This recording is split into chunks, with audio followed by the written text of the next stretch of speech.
咁雕塑方面咧，由幾時開始玩雕塑啊？即係發展你呢個方面嘅事業？我做雕塑係其實即係等於係我進入咗嗰個創作嗰個段啦，係咪啊？創作嗰段咧，我就因為喺新加坡我做咗10年嘅畫廊之後咧，就自己可能即係覺得自己嗰個身體壓力各方面啊，精神壓力好大，咁咧就我咧就即係離開咗新加坡，咁我就去咗北京。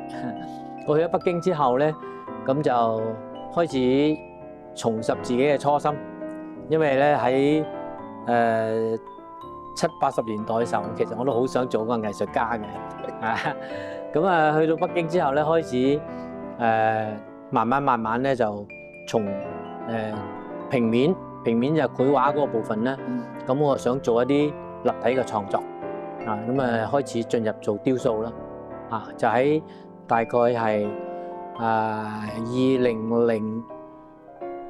年、2007年嗰段時間咧，我去咗北京嗰陣時52歲，52歲嗱或者後邊呢個巨大你嘅一個作品啊，會唔會有啲咩理念係引致你去諗呢個咁嘅作品出嚟？我創作呢件2米高嘅我個名叫大愛啦，因為佢大啊嘛，咁佢大愛啦，係咪啊？即係好直接少少啦，係啦。咁我當陣時咧就當然啦，你創作一件咁大型嘅作品嘅時候咧，你考慮到嗰個工藝啦，你考慮到你本身做嗰個概念嘅時候咧，你係較為係要小心少少。點解咧？因為做雕塑咧，佢成本高好多佢唔係好似一張畫咧，佢紙張啊，或者油畫布啊，或者顏料啊，咁係咪啊？所以咧就係嗰個成本咧就相差咗幾十倍，有啲甚至100倍咁樣樣嘅，好緊要。咁所以咧，我哋做雕塑嘅時候咧，就較為係小心啲去喺你嗰個創作嘅時候咧，嗰個概念咧係要自己掌握得要好好。如果唔係嘅話咧，你當然啦，做藝術家希望就係能夠有人收藏你件作品，係咪啊？咁你得到回報嘅時候咧，你先可以繼續再創作咁嘛。咁所以當陣時咧，都做一件咁大嘅作品嘅時候咧，自己都考慮到嗰個造型。咁我曾經做過一件咧係縮細版嘅，咁大件左右啦，大概60、70、50公分左右啦，咁大件。咁之後咧就覺得個造型唔錯，而且咧係我投放喺嗰個展覽啊嗰方面咧都有人收藏嘅。咁所以我就開始不如做大啲，等個視覺效果咧強烈啲咁多啦，咁所以做咗個2米高嘅。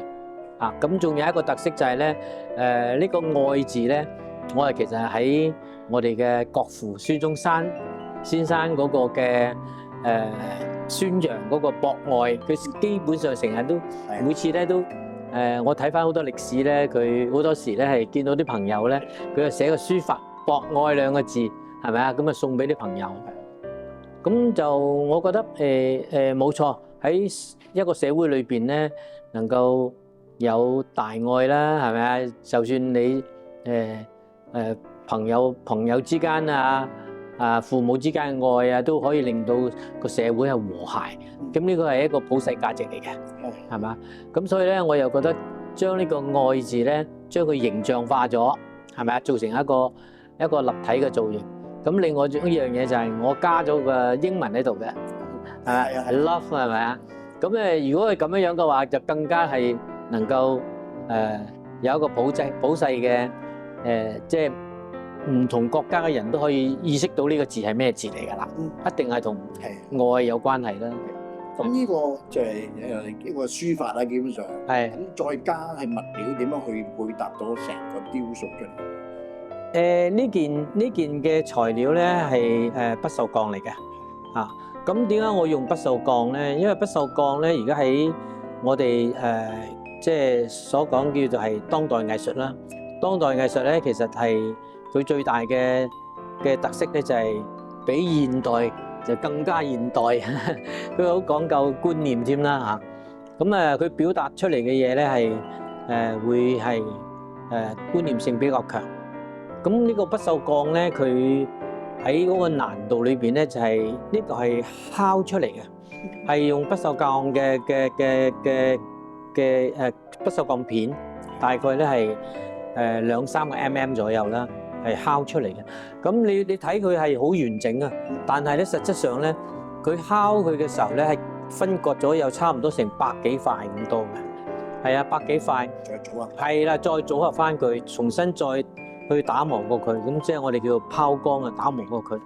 其實呢個難度咧係幾高嘅，因為佢唔係佢啲人咧係可能會有誤會啊，你呢個係咪電鍍嘅咁啊？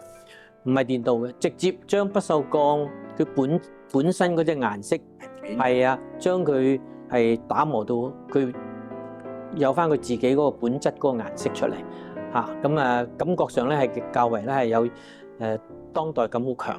花咗你幾多時間？咁當然啦，我哋作為一個創作者嘅時候咧，呢類咁多唔同嘅工序嘅嘢咧，唔係全部都係我哋做嘅。咁但係咧，佢嗰個形態啦，佢本身嗰個字嗰個創作啦，各方面嘅嘢都係我自己親手一齊做㗎。咁佢又要經過要翻模啦，係咪啊？咁你翻模啊、打磨啊呢啲工序咧，我哋係要求揾一啲廠嚇，專係做金屬嘅廠家咧去幫手去做。咁但係咧就係成個過程裏邊咧，我哋要做啲監督咯。係啊，做得唔好嘅重新再做過，即係咁樣樣。咁但係如果話個市場有反應啦，係有加收藏家，咁嗰個變成一個量產。有，咁當然啦，藝術作品咧，佢哋係即係當然係藝術，你話藝術無價啦，係咪啊？但係如果你係追求嗰個數量嘅話咧，就變成咗真係有量產嘅。咁我哋本身咧，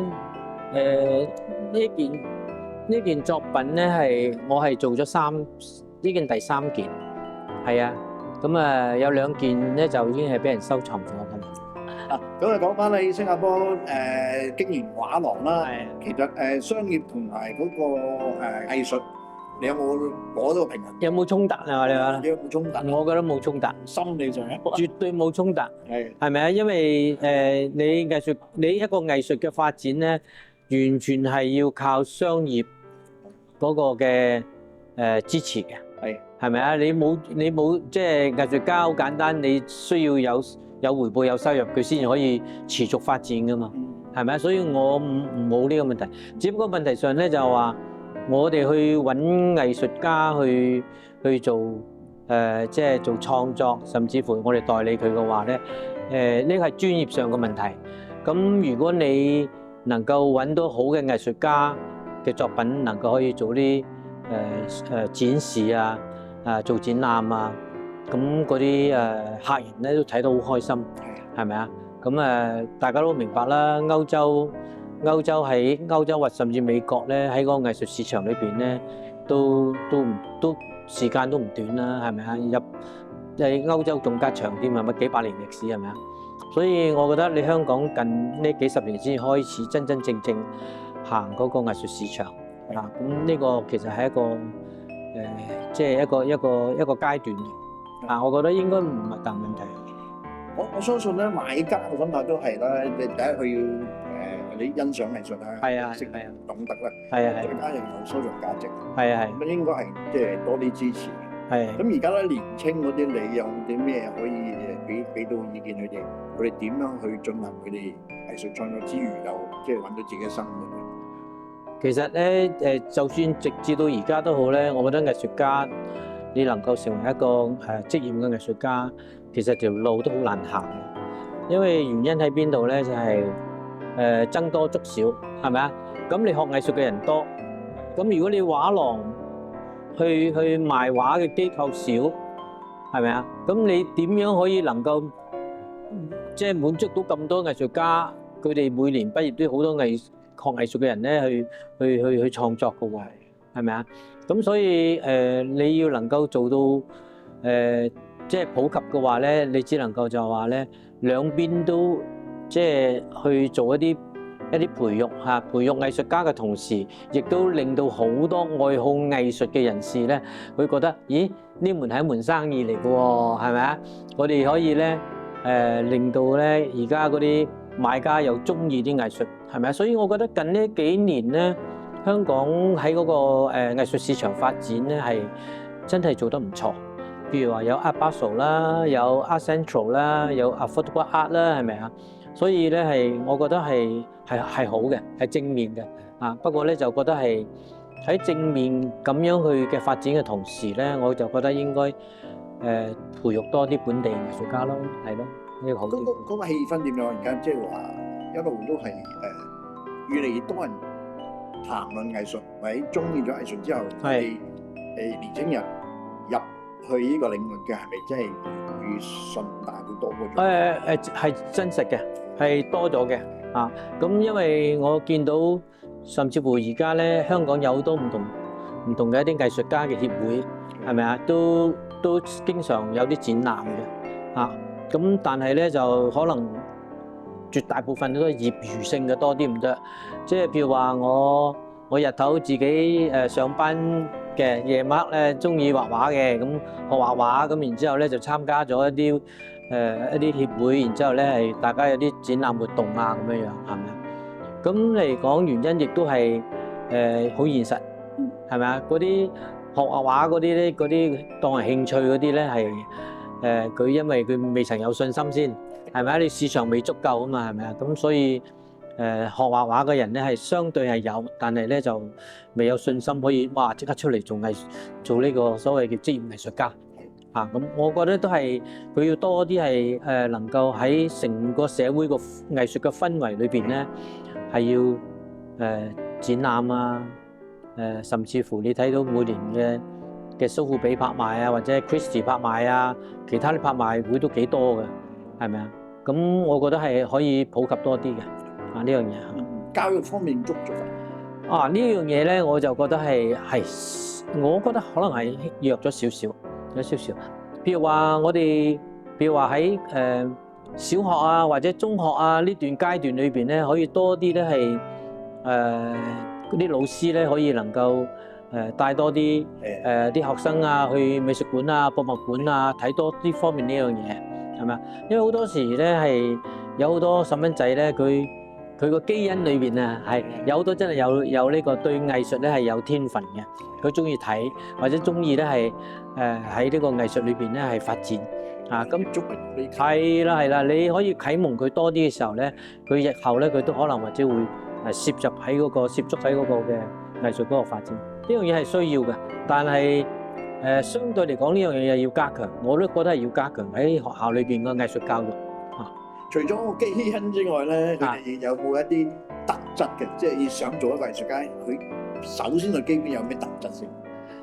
嗱，舉個例子咧，我兩個細蚊仔，咁咧我個大仔咧，佢咧就好奇怪啊！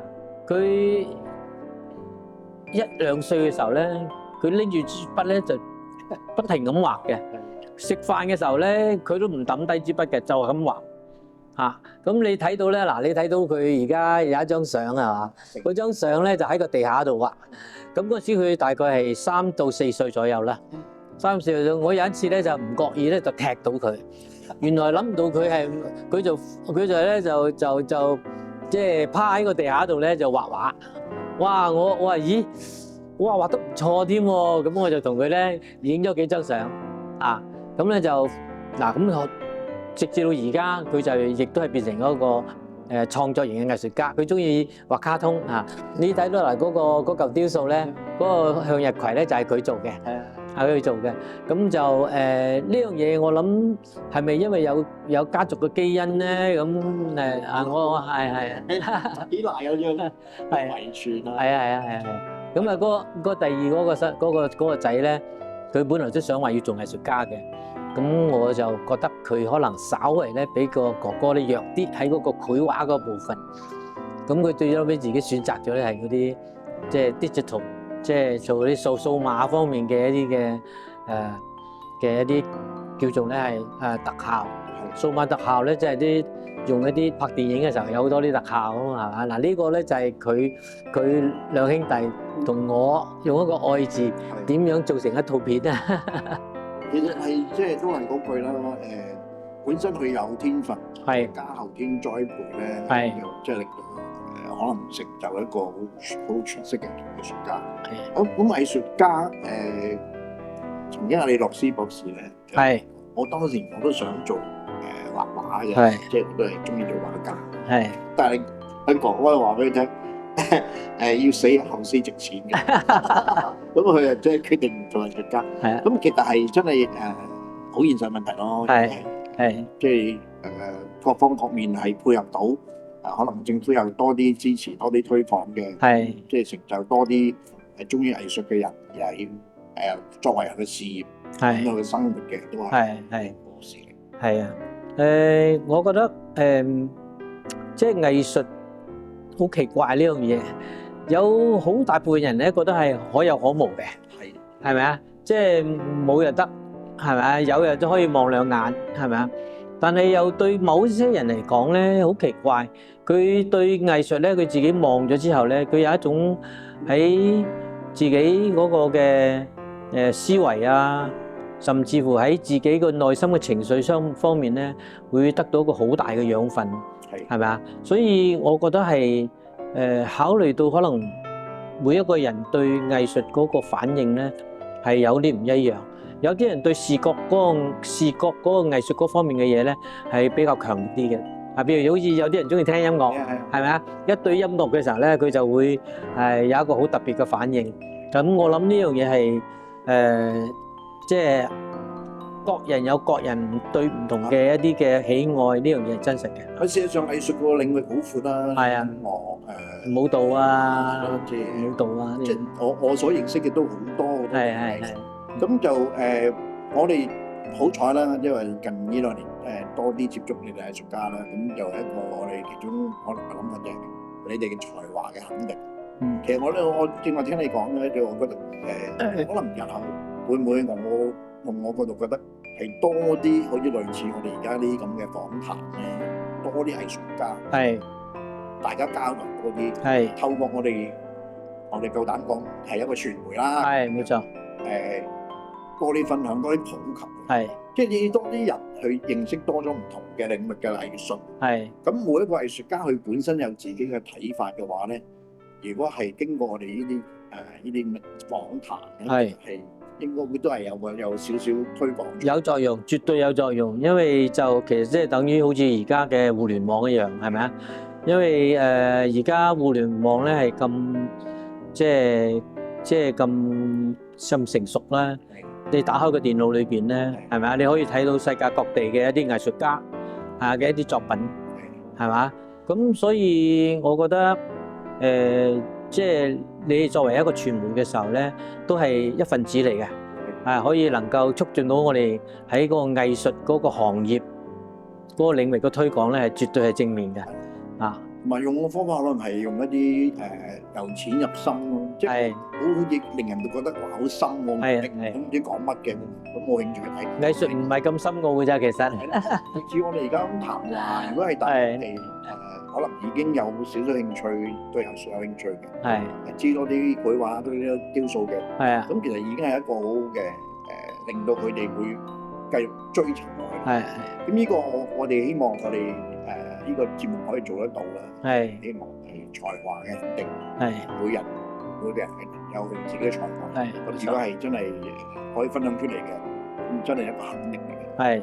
咁未來咧嗱，我所知你又其實記得有喺北京又住過，日本又住過，新加坡又係啦咁嗰個性格會唔會喺咁多地方嘅視野，你個創作會更加豐富？有。